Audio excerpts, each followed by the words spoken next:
Over recent years, commodity markets have enjoyed a phenomenal bull run on a combination of soaring demand from emerging markets and a lack of investment in new supply. The question is can this commodity supercycle really continue?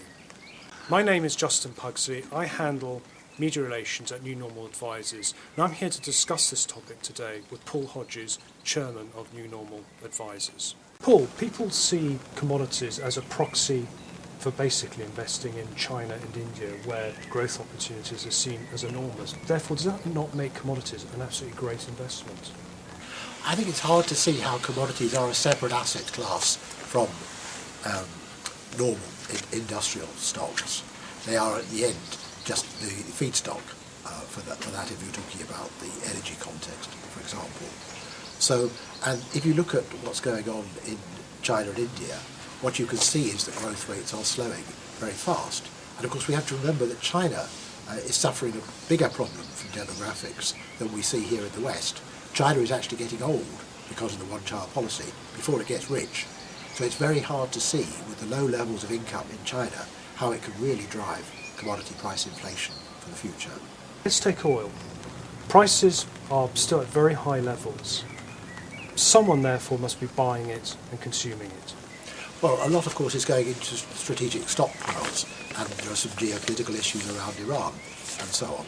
But if you take, I think, the fundamentals, the world had a bit of a shock back in 2004 when it was discovered that China had actually increased its demand by 1 million barrels a day in that year because of the growth of the export business to the West. I think the world is going to see an equivalent shock at the moment, because we saw last year the States, the largest oil consumer as it was, the largest oil importer, now producing 1 million barrels a day more than it was the year before, and on target for energy self-sufficiency within a few years. So the removal of the States from oil importing is as major, probably much larger influence than China was 4 or 5 years ago.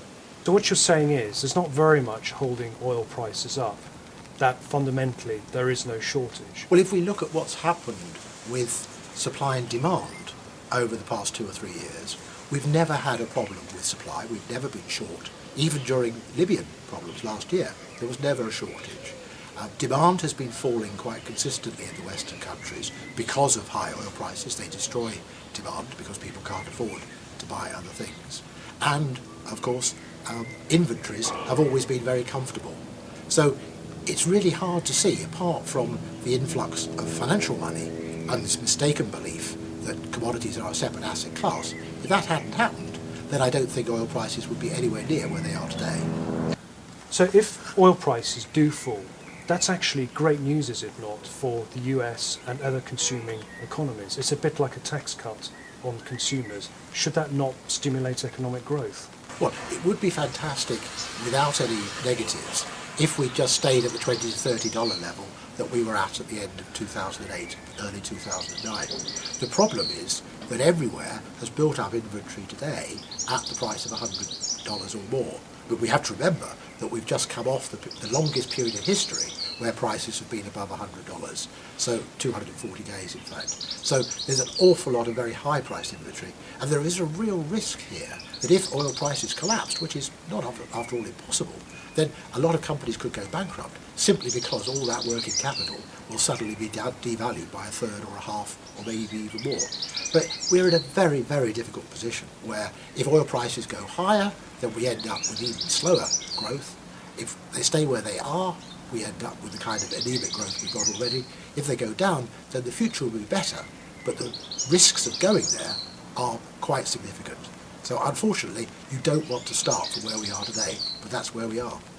And on that note, I'd like to thank you for watching this short video. And if you'd like to find out more about how these issues affect your business and your investments, please visit us at our website at www.new-normal.com.